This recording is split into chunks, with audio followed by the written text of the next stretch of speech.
स्थितियां जो पूरी तरह से एक स्थिति होती है। तो कई ऐसी स्थितियां, आप आगे कई ऐसी स्थितियां जो है, आप बोर तो नहीं हो रहे हैं, बोर तो नहीं हो रहे हैं? तो ये स्थितियां जो है वो उत्पन्न होती हैं केंद्र और राज्यों के बीच जो है वो स्थितियां उत्पन्न होती है। उसके बाद केंद्र ने कई एजेंसियों का गठन किया हुआ है। आप देखेंगे वित्त आयोग, राष्ट्रीय विकास परिषद, नीति आयोग, ये मेजर संस्थाएं। प्लानिंग कमीशन को भंग करने के बाद नीति आयोग लागू किया गया। नीति आयोग का प्रधान कौन होता है? प्रधानमंत्री होता है। नीति आयोग पूरी योजनाओं का क्रियान्वयन करता है। फाइनेंस कमीशन क्या करता है? राज्य और केंद्र के बीच जो फाइनेंस होता है उसका बंटवारा करता है। और राज्य विकास परिषद, जिसको हम लोग मिनी कैबिनेट कहते हैं, जिसमें पूरे राज्यों के मुख्यमंत्री होते हैं। उसके बाद केंद्र शासित प्रदेशों के राज्यपाल होते हैं। उसके बाद केंद्रीय मंत्रिमंडल के सदस्य होते हैं, प्रधानमंत्री उसकी अध्यक्षता करता है। मिनी कैबिनेट उसको कहते हैं। वह जो है किस राज्यों को कितना संसाधन देता है उसका निर्धारण करता है। लेकिन उसके प्रावधानों को अगर देखें तो उस प्रावधानों में से राज्यों को जो अंश या अनुदान मिलते हैं वह अनुदान ये बताते हैं कि बड़ी मुश्किल है, बहुत मुश्किल है इस डगर पर चलना, क्योंकि राज्य जो है वह अपने अपने आक्षेप लगाते हैं कि हमको ये पैसा नहीं मिल रहा, हमको वो पैसा नहीं मिल रहा, हमको ये पैसा चाहिए, हमको पिछड़े राज्य का दर्जा चाहिए, हमको आर्थिक पैकेज चाहिए, हमको आर्थिक सहायता चाहिए। राज्यों को नहीं मिल पाता है। तो इसका मतलब यह है राज्यों को क्यों नहीं मिल पाता? क्योंकि ये सारे प्रावधान राष्ट्रीय विकास परिषद के माध्यम से, नीति आयोग के माध्यम से या फाइनेंस कमीशन वित्त आयोग के माध्यम से निर्धारित होते हैं और इनका पूरा का पूरा लगाम जो है वह केंद्र सरकार के पास होता है। यानी जो राज्य और केंद्र का रिलेशन है, जो सहकारी संघवाद की अवधारणा है, इस सहकारी संघवाद की अवधारणा से अलग हट करके केंद्र अपनी सुपरमेसी राज्यों पर लागू करने की कोशिश करता है।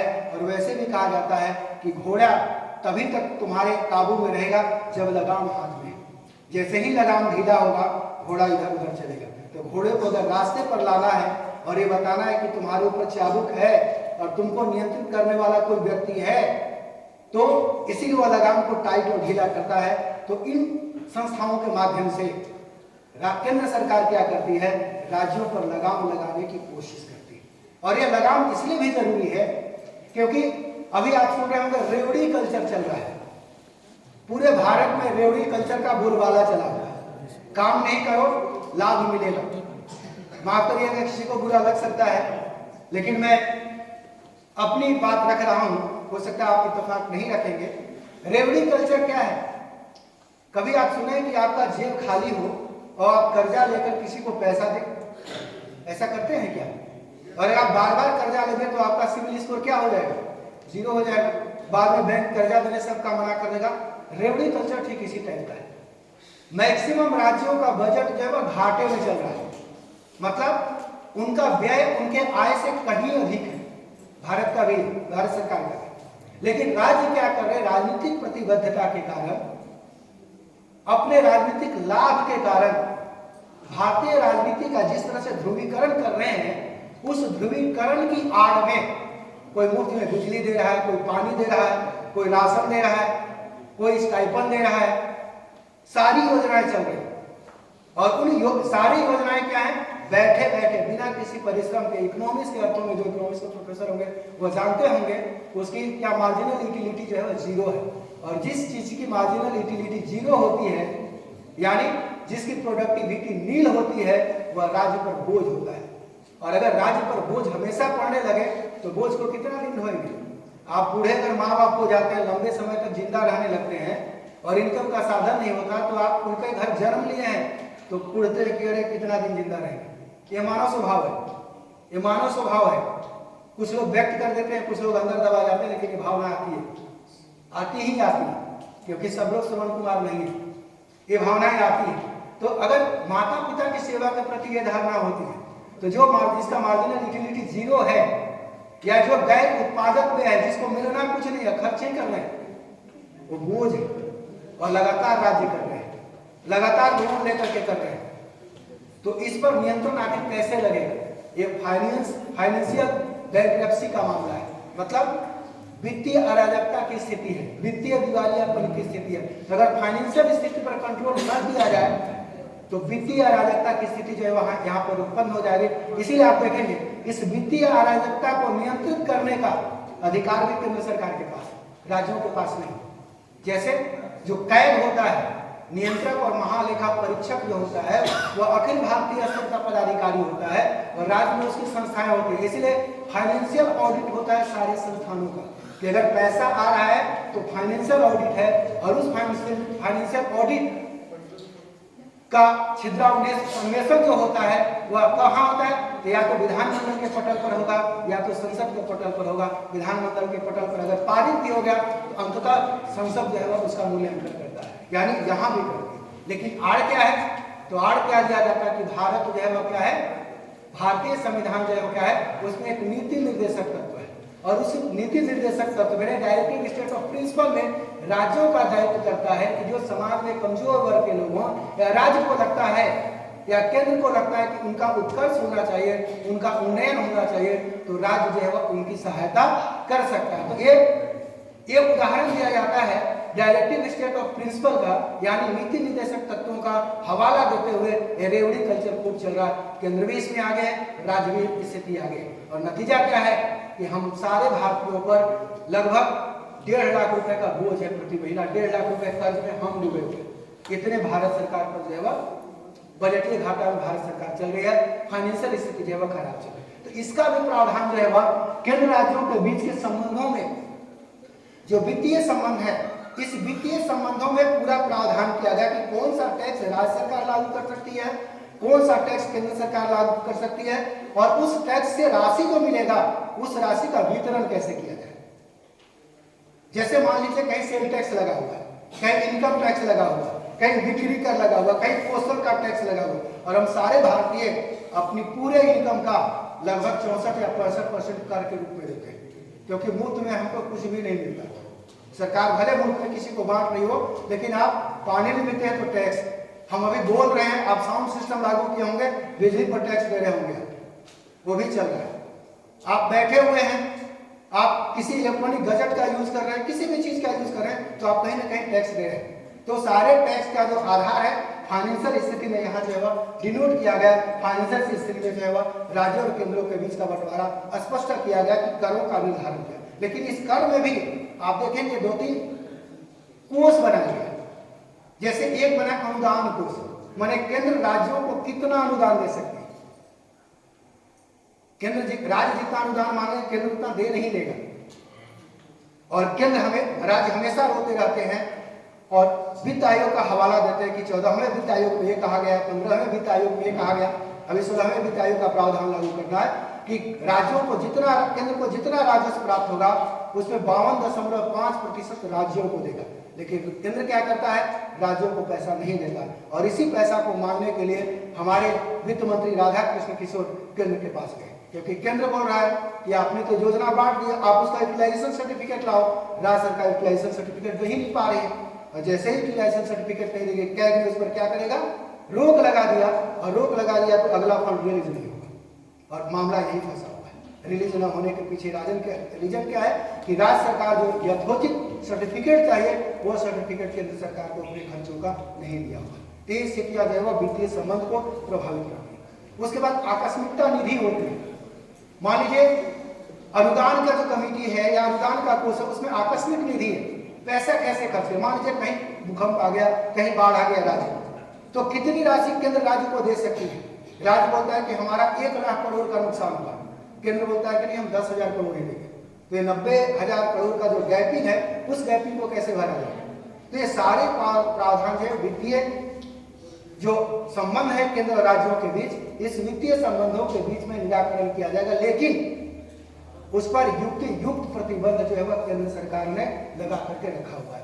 यानी आप बांट नहीं सकते हैं, पैसा को लुटा नहीं सकते हैं, पैसा की जवाबदेही करनी होगी, और इस जवाबदेही का पालन जो है वह लोकसभा के माध्यम से, संसद के पटल के माध्यम से होगा। इसीलिए हम सारे लोग पढ़ते हैं कि राज्यपाल वित्त विधेयक को एक बार से वित्त विधेयक को लौटा नहीं सकता है, बाकी विधेयक को भले लौटा दे, वित्त विधेयक को 14 दिन के अंदर साइन करके उसको देना पड़ता है। उसी तरह राष्ट्रपति जेबी वीटो का प्रयोग, वीटो का पावर है उसको, लेकिन जेबी वीटो का प्रयोग जो है वह फाइनेंस बिल पर नहीं कर सकता है। यानी वित्तीय अधिकार की जहां बात होती है, वित्तीय संबंध की केंद्र राज्यों के संबंधों की जो बात आती है, उस संबंध पर युक्त प्रतिबंध लगाया गया है। और इस सहकारी संघवाद में केंद्र की सुपरमेसी यहाँ भी लागू है और उसके लिए बाकायदे एजेंसियां स्थापित किया गया है, बाकायदे इसके लिए कोष स्थापित जो है की गई है। आगे चलते जाए आप, ठीक है। ये मैं बता चुका, आप आगे चले।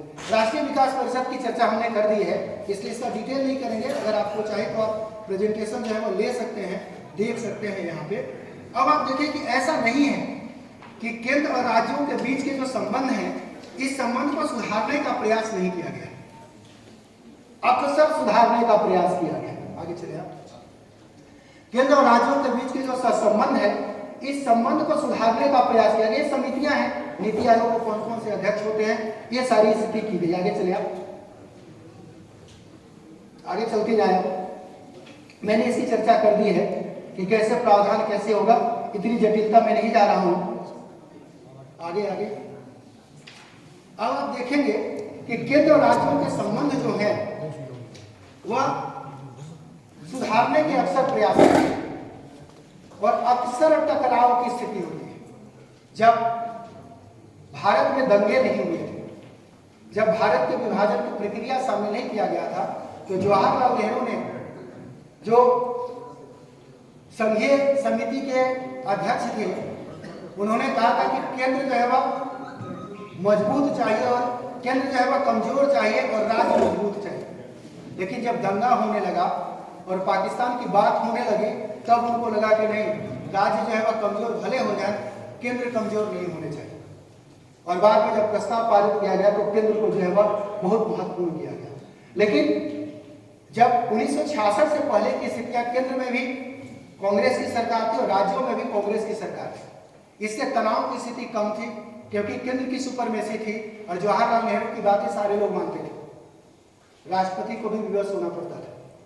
तो ऐसी परिस्थिति में टकराव की स्थिति नहीं। लेकिन जैसे ही केंद्र राज्यों में गैर कांग्रेसी सरकार आनी शुरू हुई, केंद्र और राज्यों के बीच में टकराव की स्थितियां आने लगी और 1966 के बाद 1966 के बाद स्थितियां बदलने लगी और केंद्र और राज्यों के बीच समन्वय बनाने का प्रयास होने लगे कि टकराव की स्थिति नहीं आनी चाहिए। और इस दृष्टि में कई कमेटियां गठित किया गया। 1966 से लेकर के 2008 तक कई कमेटियां गठित की गई और उन कमेटियों ने केंद्र राज्यों के बीच में संबंध को सुधारने के लिए कई सारे प्रावधानों की चर्चा किया। पहली जो कमेटी गठित की गई थी वह थी प्रशासनिक सुधार आयोग कमेटी, 1966 में गठित की गई थी। उस समय मोरारजी देसाई थे, मोरारजी देसाई ने गठित किया था। इसके अध्यक्ष एवं एमसी सीतलवाड़ थे। 69 में इसकी रिपोर्ट आई थी और इस रिपोर्ट में 22 सिफारिशें की गई ताकि केंद्र राज्यों के बीच के संबंध जो है वह आपस में संबंध जो है वह इनके सुधर जाए। ठीक है, जैसे इंटर स्टेट काउंसिल की स्थापना की गई थी। मतलब इंटर स्टेट काउंसिल की स्थापना की गई कि राज्यों के बीच में, केंद्र राज्यों के बीच में संबंध सुधारने के लिए एक परिषद गठित की जाए। एक ऐसी परिषद गठित किया जाए जो संबंधों की बारीकियों को देखे और बारीकियों को देखने के बाद जो है वह क्या करे, अपनी स्थितियों को प्रकट करे। उसके बाद राज्यों को अधिक शक्तियां देने की बात की गई और केंद्रीय एजेंसियों के जो दुरुपयोग हो रहा था, केंद्रीय एजेंसियां जो काम कर रही थी, उस केंद्रीय एजेंसियों पर नकेल कसने की कोशिश किया गया, लेकिन केंद्र ने इसकी सिफारिश को लागू नहीं किया। यानी प्रथम जो सुधार आयोग बना था संबंध को लेने के लिए, प्रशासनिक सुधार आयोग या सीतलवाड़ कमेटी, यह जो है वह इसकी सिफारिश पर कोई चर्चा नहीं।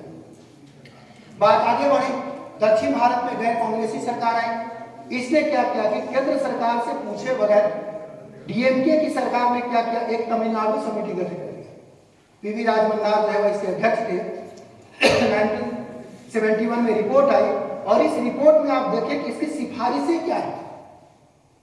जो सहकारी संघवाद में के बाद भी केंद्र की जो शक्तियां हावी थी राज्यों पर, उस शक्तियों को कम करने के लिए इस कमेटी ने क्या किया कि संविधान में बदलाव कर दिया जाना चाहिए। यानी भारतीय संविधान राज्यों के हित में नहीं है।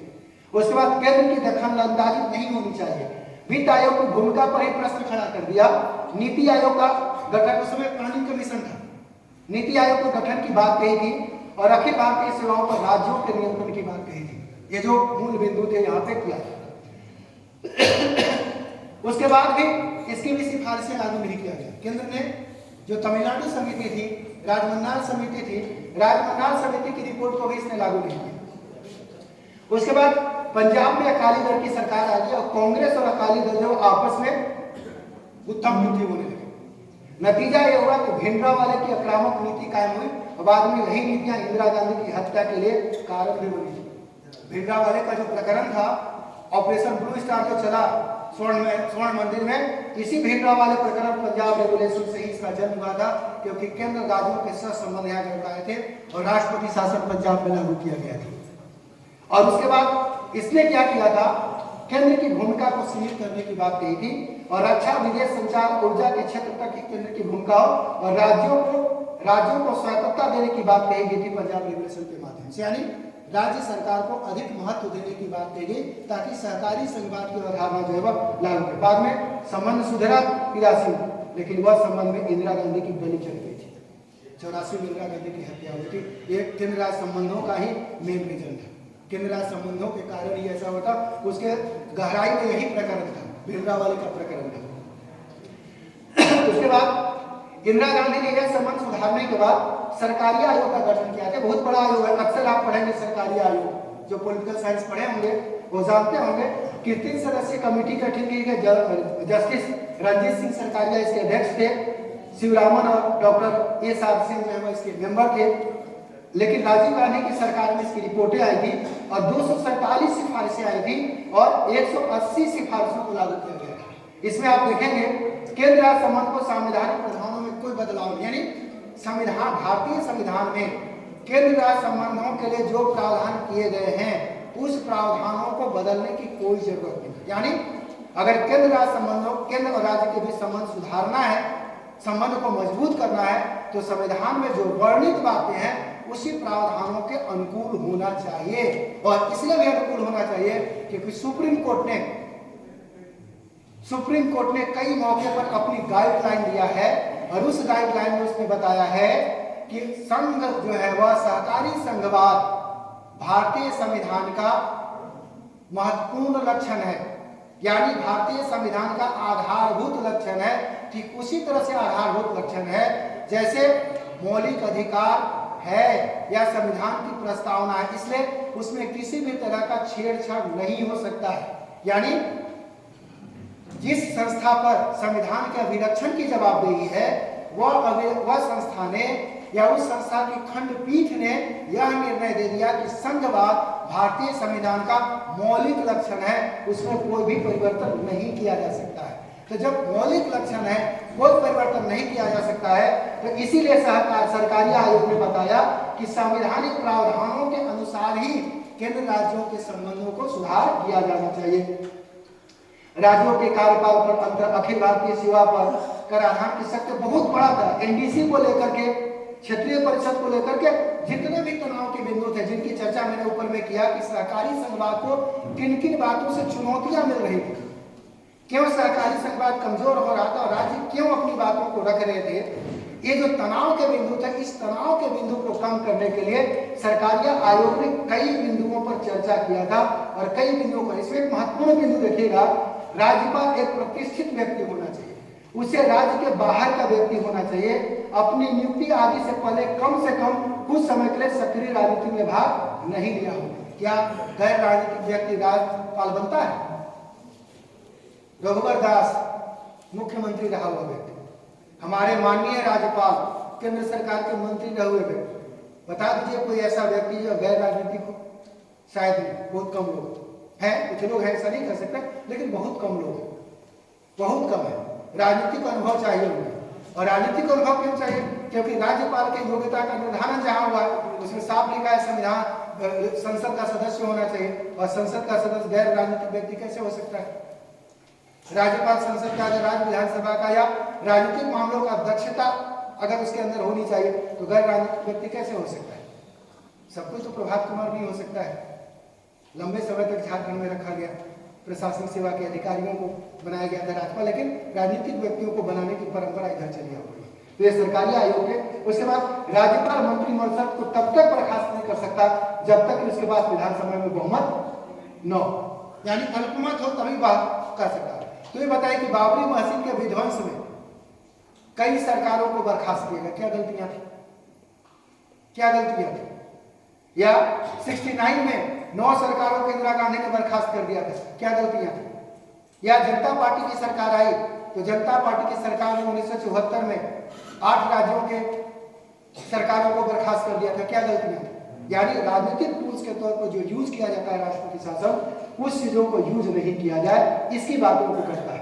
तो कई ऐसे प्रावधान जो है वह सरकारी आयोग के माध्यम से किया गया और कुछ प्रावधानों को लागू किया गया और राज्यसभा की भूमिका को लेकर के भी प्रश्न खड़ा किया गया। लेकिन उसके बाद एमएस पुंछी आयोग 1960 में लागू किया गया। मनमोहन सिंह की सरकार थी, यूपीए की सरकार थी, रिपोर्ट 2008 में दिया, केंद्र राज्य संबंध को बेहतर बनाने के लिए किया गया और सरकारी आयोग की रिपोर्ट की समीक्षा के लिए किया गया था। इसकी भी सिफारिशें जो है वह बहुत महत्वपूर्ण थी, लेकिन संजोग से पूरी की पूरी सिफारिशें जो है वह लागू नहीं की गई। इसमें एक सिफारिश सबसे ज्यादा महत्वपूर्ण है, राज्यपाल को विश्वविद्यालय का कुलाधिपति नहीं होना चाहिए। अभी झारखंड में 2022 से अपने ही यूनिवर्सिटी में वीसी नहीं है, लगातार प्रभार के सहारे काम किया जा रहा है। 3 बार इंटरव्यू हो चुका है, फाइनल रद्द किया जा चुका है। क्यों ऐसी स्थिति उत्पन्न होती है? ये तो साफ लिखा है कि कुलाधिपति नहीं होना चाहिए। और ममता बनर्जी ने जो प्रस्ताव पारित किया वह एमएस पुंछी के जो सिफारिश है उस सिफारिशों को भी आधार दिया। उसमें साफ लिखा हुआ है केंद्र सरकार ने ही कमेटी बनाया था और उसने सिफारिश दिया था कि राज्यपाल को जो है वह कुलाधिपति नहीं होना चाहिए, तो उस सिफारिश के अनुसार जो है मुख्यमंत्री को कुलपति बनाया गया। इसलिए गलत कहा है। तो ये सारे जो टकराव के बिंदु हैं वो सारे दिख रहे हैं। उसके बाद ध्यान दें, राज्यपाल का कार्यकाल 5 साल के लिए तय किया जाना चाहिए। 5 साल होता है क्या? शायद नहीं। राज्यपाल खुश तो ठीक, केंद्र सरकार के एजेंट के तौर पर राज्यपाल काम करे तो खुश और नहीं करे तो गायब। ये स्थितियां उत्पन्न होती है। उसके बाद राज्यसभा आंचलिक परिषद की बात कई सारे प्रावधान दिए गए हैं, लेकिन उस सारे प्रावधानों को नहीं किए गए। अब आए तनाव के मुद्दे क्या क्या है? राज्य और केंद्र सरकार के बीच तनाव की स्थितियां जो है लंबा तो नहीं हो रहा है, आरूप तो नहीं है। मैं पेशे से प्रोफेसर हूं और प्रोफेसर को 1 घंटा तक पढ़ाने की आदत होती है क्लास टॉपिक भी पॉलिटिकल साइंस का, तो हिस्ट्री लगना भी नहीं चाहिए। तो ये स्थितियां हैं। अब केंद्र राज्यों में तनाव के मुद्दे क्या है? ध्यान दें, पहला आरोप है कि संविधान में शक्तियों का झुकाव केंद्र की ओर है और इसमें राज्यों की स्वायत्तता प्रभावित होती है। यानी राज्यों का आरोप है कि सहकारी संघवाद की बात तो करता है, लेकिन भारतीय संविधान जो है वह फेडरल नहीं है। वहां फेडरल सिस्टम नहीं करके वहां एकात्मकता दिख जाती है, यानी संघ का वर्चस्व दिखता है और हमेशा राज्यों की स्वायत्तता जो है वह शामिल होता है। लेकिन जो ये प्रश्न उठाते हैं, शायद उनको ये पढ़ना चाहिए कि भारत के संविधान यूनियन की बात करता है, फेडरेशन ऑफ स्टेट की बात नहीं करता है जैसा अमेरिका और कनाडा में है या ऑस्ट्रेलिया में। यह सीधे कहता है India that is union of state, और जब यूनियन ऑफ स्टेट होगा तो सहकारी संघवाद के साथ साथ एकात्मकता के लक्षण जो है वह ज्यादा होंगे, क्योंकि केंद्र का दायित्व राज्यों की अपेक्षा ज्यादा होता है। या भारतीय संविधान भारत की परिस्थितियों के अनुसार आया था। अगर परिस्थितियों के अनुसार नहीं होता तो शायद भारत की तस्वीर कुछ और हुई होगी। शायद रियासतों का भारत संघ में विलय नहीं हो पाता और भारत में जो दंगे की परिस्थितियां थी वो परिस्थितियां कुछ हो रही होगी। इसलिए परिस्थितियों के कारण हुआ है। उसके बाद दूसरी चीज क्या है? राज्यपाल की भूमिका हम लोग अक्सर पढ़े और देखे हैं। टूल्स है, केंद्र सरकार के टूल्स की तरह राज्य सरकार जो है वह काम करता है और ये 2 तरह से काम करता है। ध्यान दीजिएगा कि भारत का संविधान से पहले जब अंग्रेजों के काल में भारतीय शासन अधिनियम लागू किया गया तो सबसे पहले द्वैध शासन की अवधारणा आई 1919 के अधिनियम में। लेकिन उस अधिनियम में क्या हुआ कि राज्य सरकार को यह प्रावधान दिया गया है, राज्यपाल को यह प्रावधान था कि कोई भी विषय गवर्नर जनरल के लिए आरक्षित रख लेता था। गवर्नर जनरल मतलब आज का राष्ट्रपति। और अक्सर जब 1921 में पहली सरकार गठित की गई थी, विधानसभा अध्यक्ष विठलनाथ गाडगिल थे उस समय, असहयोग आंदोलन की बात की परिस्थितियां थी, तो अक्सर तनाव की स्थिति उत्पन्न होती थी। और उसी को लेकर के आप देखेंगे कांग्रेस दो भागों में बटा था, परिवर्तनवादी और अपरिवर्तनवादी। एक को मोतीलाल नेहरू लीड कर रहे थे और दूसरे चित्तरंजन दास, और दूसरे को विठलनाथ पटेल, और उसके बाद जो है पटेल, और उसके बाद राजेंद्र प्रसाद जैसे नेता लीड कर रहे थे, जवाहरलाल नेहरू जैसे लोग लीड कर रहे थे। वहां भी स्थितियां थी। तो अभी भी ये स्थितियां हैं कि राज्यपाल चाहे तो किसी भी बिल को राष्ट्रपति के लिए सुरक्षित रख सकता है, क्योंकि वह राष्ट्रपति के प्रसाद पर्यंत ही काम कर सकता है। मतलब 356 तो है ही, राष्ट्रपति शासन तो है ही, किसी बिल को पॉकेट में ला करके राष्ट्रपति के लिए आरक्षित रख लिया। और फाइनेंशियल बिल को छोड़ करके कई ऐसे बिल है जिसको राज्यपाल जेबी वीटो बना सकता है, जेब में रख करके भूल जाएगा कि बिल भी आया, और उसको चुनौती नहीं दी जा सकती, क्योंकि संविधान में राष्ट्रपति को वीटो पावर दिया गया है और वह जेबी वीटो का प्रयोग कर सकता है। ये अद्भुत भूमिका है, दो तरफा मार है, और राज्य सरकार अधिकतर रोक है। उसके बाद केंद्र का अनावश्यक दखल होता है, जब तक अक्सर हम लोग देखते हैं, पढ़ते हैं कई मुद्दे पर। अब कल्पना कर लीजिए कि केंद्र की दखल, मनरेगा योजना चल रही है, रोजगार गारंटी योजना चल रही है, प्रधानमंत्री के कारण मुद्रा लोन की योजना चल रही है, कई योजना चल रही है। उसके बाद दीनदयाल उपाध्याय योजना चल रही है, अटल इनोवेशन की योजना चल रही है। तो उस इनोवेशन की योजना को लागू किसको करना है? केंद्र सरकार की एजेंसियां को लागू करने नहीं आती है। लागू किसको करना है? तो बीडीओ और सीओ को लागू करना है, पंचायत सेवकों को लागू करना है। और पंचायत सेवक किसके आदमी होते हैं? बीडीओ सीओ किसका आदमी होता है? स्टेट कमीशन का व्यक्ति होता है। किसका आदमी होता है? राज्य सरकार का आदमी होता है। यानी योजना केंद्र की लागू किसको करना है? राज्य सरकार को। और राज्य सरकार अगर बोले कि हम ढील देंगे तो केंद्र की लोकप्रियता बढ़ जाएगी हमारी, और हमारी लोकप्रियता घट जाएगी, तो क्या होगा? तो अनावश्यक तनाव है कि नहीं? तो ये स्थितियां अक्सर होती है।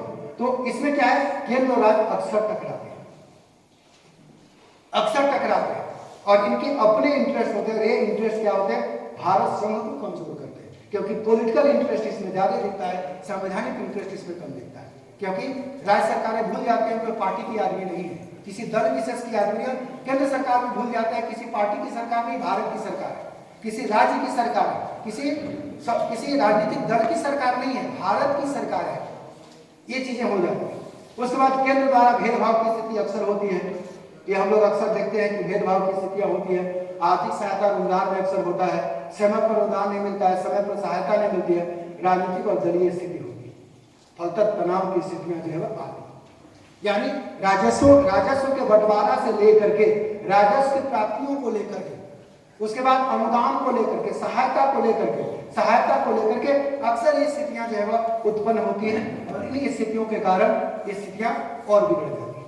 एक और चीज आ रहा है, 1991 के बाद जब से ग्लोबलाइजेशन लागू किया गया, एलपीजी लागू किया गया, और अब क्या है, 1991 ग्लोबलाइजेशन जरूर लागू किया गया था, लेकिन उसके कई चरण चले गए। अभी करंट में मामला आया कि जो इंश्योरेंस होगा 100% निवेश की गुंजाइश होगी। कई ऐसी चीजें जहां 100% निवेश की गुंजाइश, कल्पना करिए ये 100% निवेश की गुंजाइश अगर होगी तो क्या होगा?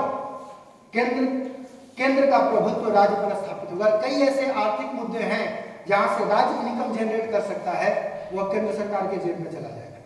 और कई ऐसी स्थितियां हो गई कि राज्य के मुख्यमंत्री विदेशों में जाकर के अपने राज्य के लिए पूंजी निवेश कर लेते हैं, यानी राज्यों के अपने अधिकार होंगे। तो जो ग्लोबलाइजेशन का दौर है, जो एलपीजी का दौर है, जो ग्लोबलाइजेशन का दौर चला आ रहा है, इस दौर में अपनी अपनी भूमिकाएं आ गई राज्य और केंद्र की। और भारत का संविधान जब लागू किया जा रहा था तब एलपी जैसी कोई बात नहीं थी, केंद्र की प्रभुसत्ता स्थापित थी, सरकारीकरण की बात होती थी, चाहे कोल इंडिया का सरकारीकरण हो, चाहे बैंकों का सरकारीकरण हो। अब निजीकरण की ओर चल रहा है, अब विनिवेशीकरण की स्थिति आ रही है, धीरे धीरे विनिवेश कम किया जा रहा है, विनिवेशीकरण को निवेशीकरण के माध्यम से स्थापित करने की कोशिश की जा रही है। यानी सरकारीकरण किसी भी संस्थान का धीरे धीरे कम हो रहा है और प्राइवेटाइजेशन जो है वह बढ़ रहा है।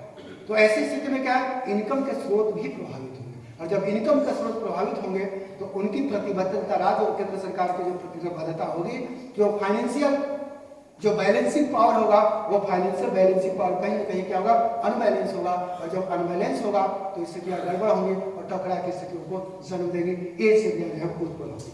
उसके बाद इधर आप देखेंगे 2014 से विचित्र राजकोषीय प्रतिस्पर्धा चल रही है। विचित्र जो पावर ब्लॉक है, ऐसा लगता है कि देश दो पावर ब्लॉक में बट गया है। हम लोग जब इतिहास पढ़ते हैं तो first world war, second world war पढ़ते हैं तो पावर ब्लॉक आता है। एक पावर ब्लॉक को अमेरिका और ब्रिटेन लीड कर रहे हैं, दूसरे को जर्मनी और जापान लीड कर रहे हैं सेकेंड वर्ल्ड वॉर। उसी तरह से फर्स्ट वर्ल्ड वॉर में भी देख रहे हैं कि एक को जर्मनी लीड कर रहा है, दूसरे को जो है ब्रिटेन और फ्रांस लीड कर रहे हैं। तो जो पावर ब्लॉक होते हैं अक्सर संघर्ष के कारक बनते हैं और ये अक्सर पावर ब्लॉक की स्थितियां उत्पन्न हो गई है।